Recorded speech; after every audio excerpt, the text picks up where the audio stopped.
Thank you everyone for joining us today. I'm very excited to lead this panel with the great speakers that are joining us. My name is Daniela Kandel. I'm the Senior Director of Innovation Bridges at Startup Nation Central.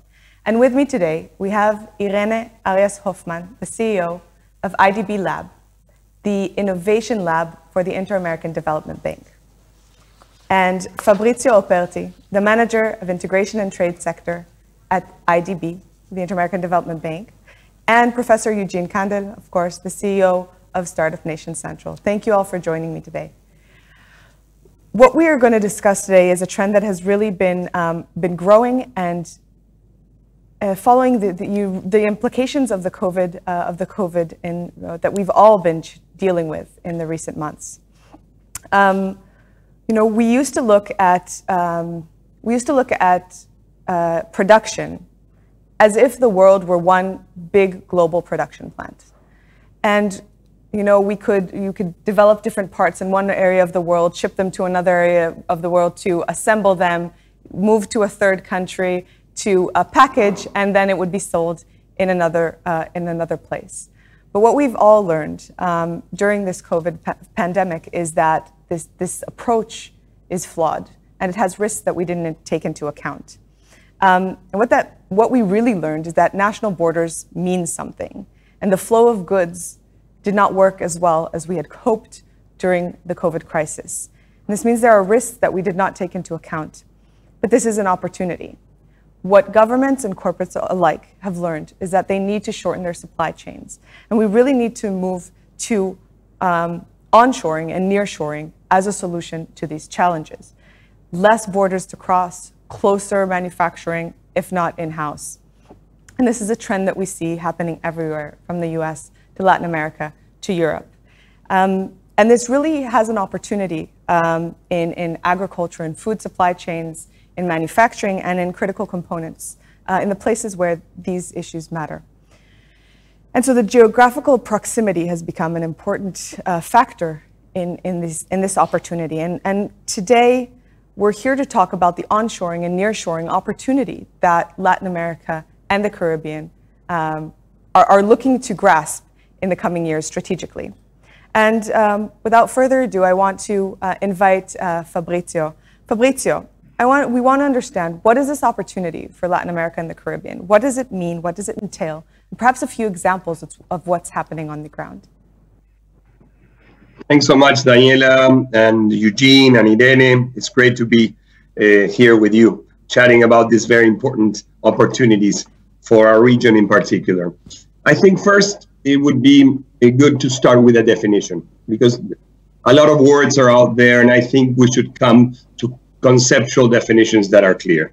Nearshoring refers to the decision to locate or relocate part of a company's supply chain closer to the final consumption or buyer market. So you were anticipating some of those elements. In that sense, nearshoring encompasses both an investment dimension and a trade dimension, because you can either invest in those countries with geographical proximity to the final market, or you can entail relationships with suppliers in those countries that are closer to that market. So that is very important. For our region, for Latin America and the Caribbean, we stand to reap the opportunities of this movement. There is an initial and incipient reconfiguration of the supply chains.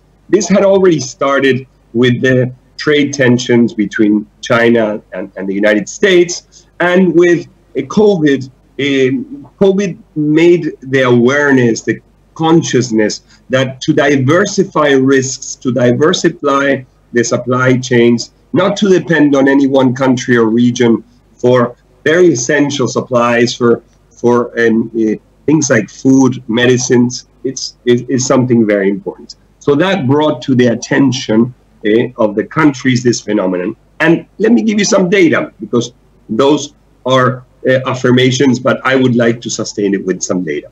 More than 75% of US companies with factories in China and in Asia have decided or are considering relocating part of their operations to other countries. This is June 2020, study by UBS Evidence Lab. A Gartner survey also in 2020, at least 35% of 260 world-leading companies plan to move a part of their supply chains out of Asia by 2023. And in the services sphere, the Tolons Services Globalization Index, which is widely recognized in the services sector, it says that more than 25% of the top cities for digital services are in our region, are in Latin America and Caribbean, including Sao Paulo, Santiago, and Montevideo, among others. So the time appears ripe for countries of the hemisphere to take advantage of these forces. Some are already doing that. Look at Teleperformance, a French multinational working in the IT and outsourcing services. They have opened 27 offices in Colombia in the last couple of years and plan to hire 10,000 more remote workers. Amazon plans to hire 2,000 more employees in Colombia to serve the Americas. Hewlett-Packard launched a new global service center in San Jose in Costa Rica, which led to 1,100 jobs. So the opportunities are out there. The IDB is very active in this. Our new administration has been very clear about the supports, which we are basically centering around the 3 I's: investment, infrastructure, and integration. Investment, we have to promote investment and exports. There's a high return on the dollar on doing that. $1 in export promotion generates 45 in exports. $1 in investment promotion generates 41 in additional foreign direct investment. So we have to make ourselves known and do promotion in a very professional manner. Infrastructure in the trade sphere, without better ports, airports, roads, connectivities, border crossings, that investment won't come because our logistics costs are high. And we're working very closely on that as well. And lastly, integration. Countries must deepen their trade and their economic integration, modernize the network of trade agreements and investment agreements. And Israel has already been there. Look at Mexico and Israel. The FTA was signed in 2000, and Israel is now Mexico's top trading partner in that region, the Middle East. In 2010, a free trade agreement between Israel and Mercosur 10 years ago became effective, and the trade has doubled between Israel and the Mercosur countries. And on August of this year, of 2020, the Colombia-Israel trade agreement entered into force, immediately exempting the tariff of 99% of industrial exports and being a new generation agreement. So the field is out there to play the game, but we have to make the effort and reap those opportunities. Thanks so much. Thank you so much, Fabrizio, for the fascinating insight and really, really interesting statistics that help really lay the ground. But we're at the Industry 4.0 Investors Summit, and we're talking about technology and innovation. And that's a key component in this shift. And so with that, Irene, I want to turn it to you. What needs to happen for this story? And what is the role of technology? What kind of technologies are we looking for and looking to as you're building the strategy around this nearshoring and onshoring opportunity in the region? Thank you, Daniela, and thank you, Professor Candel and Fabrizio. And I think the intersection that we work in from IDB Lab within the IDB Group, which is innovation and technology for a more inclusive region, sits exactly in the middle of the question that you just asked, Daniela. And this is why, by the way, Startup Nation Central is such a natural partner for IDB Lab on these issues, and our collaboration with Fabrizio's team on this particular question of nearshoring.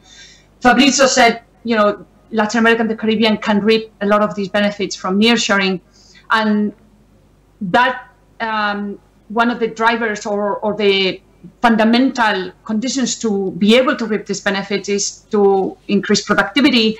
That will be driven, a lot of it, by how quickly we can help Latin American and Caribbean companies uptake digital technologies. So what we see in the region is that unless a company is born digital, the fundamental recreation of the enterprise is difficult, but it's a critical process. And business assumptions are defined almost at the same, that were defined at the beginning of the firm's inception are put into question. The operating model is redefined.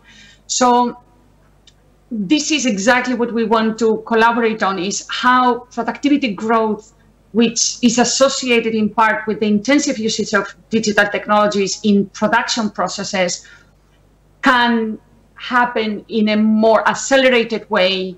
And that means not just in digital distribution, but also in automation of supply chain manufacturing processes, so that we can take advantage of these opportunities that Fabrizio outlined. This is not just happening. I think the sense of urgency is still not there. And as we've seen with during these months of pandemic, when there is a sense of urgency, as we've seen in, for example, collaboration models and open innovation for development of responses for the medical emergency, we need to see the same sense of urgency here in terms of how we help companies adopt innovation, entrepreneurship, open innovation models, so that they can really benefit from a lot of the advancements that we're seeing in many of the sectors, and that includes, by the way, in terms of how we upskill and reskill talent. That is a fundamental pillar here in terms of successful digital business transformation. So in terms of the technologies, I mean, obviously we are looking at everything from smart sensors, sensor fusion, IoT, big data, also cloud computing, which can be so fundamental for a lot of countries, especially smaller countries, advanced algorithms and AI, but specifically, how do we make sure that we are not looking at these technologies as a sort of hammer looking for a nail, but that we actually start from the opportunity and the problems that we're trying to solve and the impact that we want to generate in the region, and then use these as tools. So, for example, in terms of what we're seeing with a lot of the value chains and the massive amount of SMEs in the region that are in the value chains linked to the corporates that will be at the center of these nearshoring opportunities, we see how IoT Industry 4.0 for optimizing production and logistics operations are fundamental in order to create digital supply chains. And the list goes on. No, I mean, we of course are seeing a lot more advances in everything to do with, for example, digital payment infrastructure, moving more towards a cashless economy, alternative financing, money management through the supply chain. And of course, also leveraging blockchain, smart invoicing processes, securing contracts.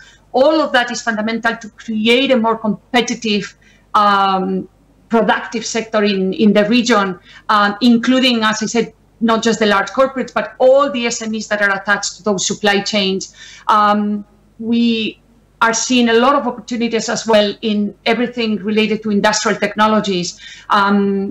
From IDB Lab, we have invested a lot, for example, in AgTech, and we're just seeing the tip of the iceberg. But this is now a lot of AgTech opportunities or innovation and technology for the agricultural sector that was only reaching some of the large-scale operators in the region, are now innovations that are adapting their models in a cost-efficient way for small farmers to not just be more productive, but also retain a lot more of the value and improve their lives. We just maybe a last example in terms of cloud technologies and how not having to go through the need to roll out heavy IT infrastructure can really help leapfrog a lot of the countries, especially in the smaller countries in the region. And other deep techs that are so fundamental, but and take a lot of time to develop. They take often the maturity of these technologies is often longer than sometimes we have the ecosystem can afford. And so we're looking really to partner as a group, as an IDB group, and together with IDB Invest, in making sure that there is financing along the continuum, and with the flexibility and the different tools that are required at all the different stages of the entrepreneurial journey, and taking into account that some of these technologies can be easily adopted and some will require a lot more time to mature, but all of it is essential, again, just going back to the first point, in order to drive more productivity, which is essential for Latin America and the Caribbean to really reap the benefits of nearshoring opportunities. Thank you, Daniela. No, thank you, Irene. You made a few great points, and I love the use of leapfrogging, because there's leapfrog for the region, but we're also talking about leapfrog in industry itself. Because of this nearshoring that's happened, we have the opportunity to reimagine and build the infrastructure there in the right way. But I wanna take this forward, and we're talking about productivity. We're talking about really looking at it as a technology as a tool to reach the goals that you see in the region, really in a strategic way throughout the IDB group. And now I want to ask the question: where Israel comes to play, and what is the opportunity? What are the tools that Israel can offer, and what is the partnership, the potential for partnerships? So Eugene, with that, I would like to move to you and really ask what is the opportunity for Israel, and how is Israel relevant to these opportunities? Thank you, Daniela. I think that what Irene and Fabrizio said about IDB view, what makes it as such a perfect partner for Startup Nation Central, because you have this big coherent view of the entire set of needs, and it aggregates across countries, and we can then deduce what are the common problems and common challenges that we can then translate into what Israel can actually offer, because Israel is definitely not across the board in every space. But when we started engaging with Industry 4.0 about 3 years ago, I was amazed that Israel, a small country with very, very small manufacturing base, and basically very little large industry, had a very significant presence in the Industry 4.0 worldwide, even in absolute terms, being like the third or the fourth largest force in that space. Definitely on the venture side of the startups. Since then, it almost doubled. So today we have over 250 companies in that space. And the question is, why? Why is Israel, with so little manufacturing, why does it have so much Industry 4.0 that is being adopted around the world? And the answer is that without the industry, we actually have a set of deep tech, mostly in software and sensor space, but others as well, that together combine into a set of solutions that are quite important for Industry 4.0. We actually split it into 4 different spaces of technology. One is the platforms and connectivity. This is, Irene mentioned that there's not enough digital transformation, but in order to be born again digital, you cannot make small steps. You have to take a leap of faith and go deep, because otherwise these small steps, just as our educational systems did not get it done because they didn't go far enough. And so what you need is platforms and connectivity, and that includes communication, integration of data, as well as blockchain if you need to move data and register, essentially creating a digital replica of your physical assets and your physical enterprise. And that allows you then to actually monitor your organization, your production process, whatever you're trying to do, on such a level that you can ask questions, get answers immediately. So that's one. The second is sensing and imaging, which is how to collect the data, robotics, as well as 3D, advanced manufacturing, 3D, and the related. So these are the areas which Israel is strong in. And these areas we've been applied, the technology been applied to various challenges that are very much relevant for nearshoring. Because if you think about nearshoring, you cannot just move your plant that was in one country into another country as it is. Because what you have to have is a much higher flexibility, because this would be another plant that has to be much more flexible in terms of scaling up and scaling down, as well as changing products. It has to have a much higher resiliency and security. So if something happens, whether it's cyber attack or COVID, you can recover much faster. It has to be much more efficient because the labor costs are going to probably go up, and it has to be environmental. So because sustainability is a big issue bigger issue in some countries in the nearshoring regions. And so if you think about what Israeli ecosystem and Industry 4.0 is offering, is first of all, it's industrial cybersecurity. It's a very, very strong offshoot of the general strength of Israel in cybersecurity. It's operation optimization.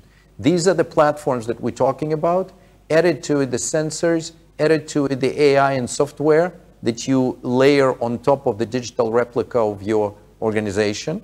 And those allow you to optimize your operations, some of them already working in Latin America.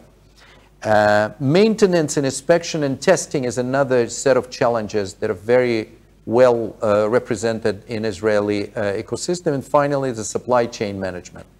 So these are the combination of the deep technologies plus the challenges. That's what allows that's what we can offer. The last thing that should be mentioned is Israeli ecosystem in general, not just in I4, but in general is way more B2B oriented than other ecosystems. And so these small companies have very long experience working with huge corporates and feeling comfortable in that relationship. Thank you, Eugene. And I want to keep our answers shorter moving forward because we're kind of running out of time and there are important topics to still cover and actionable, relevant examples that we want to be able to share with our audience, both from Israel and Latin America. So, Irena, I want to jump back to you this time. And, the proposed, you actually mentioned corporates and their corporate venturing arms and their importance in the process, but looking at this in a holistic approach. And IDB Lab is doing very interesting programs and really has an interesting theory of change and partnership models. And I would like you to really tell us and our startups or investors in the audience, what are the tools that are offered and how do you work? How are they connecting? How can they connect to the work that you are doing and really leverage this opportunity? Thank you, Daniela. So in order to, again, realize the opportunities that we talked earlier and knowing the possibilities that are there from what Professor Kandel just really outlined, how do we get Latin America and the Caribbean there? And how do we, I think the only answer to that is through partnerships and through opening up and working through open innovation models.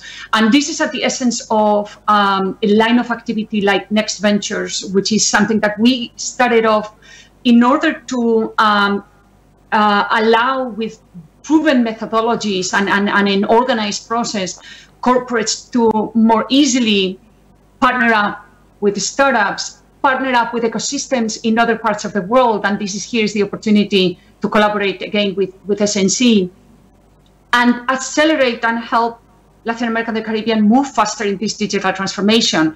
What we see today, and these are slightly sobering facts, is that apart from the fact that investment in R&D in the region is below 1%, it's about less than 0.7% for 2019.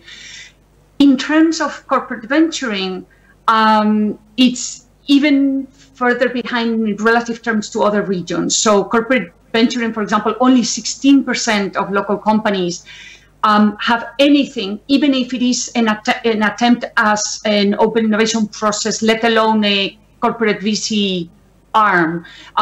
This is compared to 75% of Fortune 100 companies. So that doesn't mean that now all of the companies need to go through all the learning process that other companies in other parts of the world have gone through. We can together, through partnerships, accelerate that. And this is, but it does require a different mindset. I think with the cultural part and the digital transformation inside the companies to do what Professor Kandel was saying is really, really important. And I think through these methodologies and open partnerships and collaborations, we can get there quicker. Because aside from companies like Mercado Libre or Bimbo, that at their roots are betting on a startup investments for their innovation endeavors, there are relatively few that are doing that, and together we can make that happen. So we can create, in a way, the highways and the connections so that startups in Israel can connect up to value chains in Latin America and the Caribbean and accelerate this process. They can partner up with the startups in Latin America and the Caribbean as well, and create a much more collaborative model of corporate venturing than each corporate trying to go at it alone. So this is the opportunity that we have. Thank you very much, Irene, and it's really important. You know, Bimbo is a great example. They exist in Israel, and perhaps that's one opportunity, but there needs to be more access. There need to be more opportunities for Israeli, for these bilateral partnerships. But with that, Fabrizio, I want to move to you and ask you, perhaps to give us a few examples or tools that, again, that you can offer our audience, the investors and the startups that are with us today. What is happening and what can they do? Thanks, Daniela. First, the platform, then the content. For the Israeli audience, for the entrepreneurs and companies, you must know that the IDB leads one of the most prominent digital products and platforms to do business in Latin America and the Caribbean. It's called connectamericas.com. And thanks to the great vision of Professor Eugene and Daniela, and that collaboration we did with Connect Americas and Startup Nation Central collaboration. Now we have more than 5,000 Israeli companies in connectamericas.com /Israel. And these companies are there, they're registered, they come from the agriculture and food technologies, from clean tech, consumer electronics, digital health, and the list goes on. Israel is one of the countries that is most represented in this very vibrant platform out there. So for those that are interested in our region, for sure you have to join there. There are contacts, there's training, there are companies buying and investing, and it's very fruitful and very useful. I'm talking about the content and the sectors. Irene spoke about agtech, agricultural technology. You must take into account that Latin America is a world leader in food production. It accounts for 14% of global agriculture. So we're really feeding the world. And if we put more technology into that agricultural sphere, our productivity, which will be much higher. An Israeli company, Taranis, which you all may know, a leader in technology for precision agriculture, ranks amongst the world's most innovative ag-tech companies, is already operating in 8 countries in Latin America. In the cybersecurity space, prior to the crisis, the global cybersecurity market was projected to grow 20%, and now it's expected to grow much more. Cybersecurity investment is expected to grow in our region as a result of increases both in internet penetration and mobile wireless network. For example, Israeli company Toka, that focuses on cyber capacity building spectrum from government agencies, has been selected by the government of Chile in an IDB program to advise Chile on the next steps for the cybersecurity strategy. In telemedicine, a market that is projected to double size in the next 5 years. You have Hadassah, Latin America, subsidiary of Hadassah International Medical Relief Association, which is a health service company linked to the globally renowned Hadassah Medical Center in Israel, has a direct presence in Brazil, Panama, Argentina, and Mexico. In fintech, you have Payoneer from Israel, already very active in the region, and the list could go on. So there are many examples out there. But I want to leave you with a couple of IDB projects that I really would like the Israeli audience to take into account. We have a program in Colombia to promote the exports of digital services, of digital exports. And that is engineering, cybersecurity, architecture, agtech, and the like. That is already approved. It's in implementation phase. There are resources out there for joint ventures with Israeli companies to promote markets, to jointly do nearshoring at work. So that's one. And the last one in my country, in Uruguay. We're structuring a program to make Punta del Este in Uruguay an investment destination for high technology investment, for research and innovation. We're already talking to Israel's Bar Ilan University that has manifested interest in the program. Punta del Este is an amazing city right on the ocean, and we wanted, some people say that we want it to be the next Silicon Valley of Latin America, and I would say we want it to be the next Tel Aviv of Latin America. Having gone to Tel Aviv and having experienced Tel Aviv, I think Punta del Este has many synergies, and it has world-class infrastructure, and it's ripe for investment and nearshoring in the services, technology, and academic sphere. So that is a program we'll have a lot of resources, financial resources, to promote those partners. So I'm bought, we're coming. I'm joking. Once we can finally travel, hopefully, we will be able to see for ourselves. But definitely a lot of exciting developments, as you mentioned, in the trade space, in the innovation space, in the R&D space, and a lot of opportunities for collaboration between our markets. But I want to take the last minutes to really hone in on what we're doing together a bit more. You know, what is how we see our role at Startup Nation Central to facilitate this bridge, to work with IDB Lab and IDB to bring these innovations. And you know, we recently did a report about our ag tech sector in Israel, and the beauty is that actually there are much more companies in this field specifically, which we've been focusing on for the recent years. There's much more activity in the region than we ever expected. Close to, I think we looked at 220 companies in the field, and about half of them had some sort of presence and experience in the market, which is great, but very unique to agriculture, and Industry 4.0, we believe together is next. So with that, Eugene, I wanna move to you and talk about what is Startup Nation Central's role in promoting Industry 4.0 vis-a-vis public and private sector initiatives and with partners such as the Inter-American Development Bank. Thank you. First of all, Fabrizio, I hope that Punta del Este will not suffer the same traffic as we do. So just watch for that. That's one issue to worry about.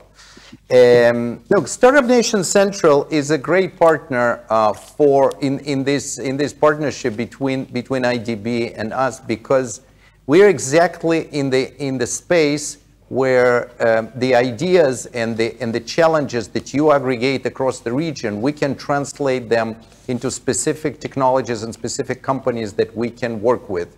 On top of global access that you were talking about for Connect America, which gives access to 5,000 companies, there's much more, there's additional value that can come from looking at very, very granular level at companies that address specific challenges. And so as SNC, we work mostly with overseas clients, and then we translate that knowledge and those needs to the Israeli community through conferences, through seminars, through engagements, through community development, research, etc. So we are sort of an intermediary, a non-profit intermediary without financial interest that tries to connect the needs to the possible collaborations. I'll give you just one example in the area of I4, of Industry 4.0, where we have identified Mittelstand in Germany as this sector that can benefit from the I4 capabilities that Israel can offer, and yet does not have much access to it. And so we targeted that area. We entered into an agreement with Bavarian government and other regional governments in Germany We have targeted the specific companies because somebody on the German side could identify who are the most likely company to start the process. Because what you need is several success stories so others can see that it works. Because you don't necessarily want to be the first to experience something because it is perceived to be risky. I believe that we can work both through Connect America, but also through IDB Lab Next and other programs, as we did in the past in other areas, that bringing I4 and broader sort of advanced manufacturing, advanced logistics, through collaboration between Latin American, Caribbean corporates, with the guidance and chaperoning of IDB to Israeli startups. And I think there's a very bright future in that. Thank you very much, Eugene. And as we like to say, we are demand-led and partnerships-based. We really, really value this partnership that we have with the Inter-American Development Bank and the IDB Lab. And I want to thank everyone for joining us here. This is the beginning, and 2021 is definitely going to be a year where we focus on this substantial opportunity that has revealed itself over the recent period. Thank you, Irene. Thank you, Fabrizio. Thank you, Eugene, for joining us today. And we'll continue our good work and hope that this will be fruitful.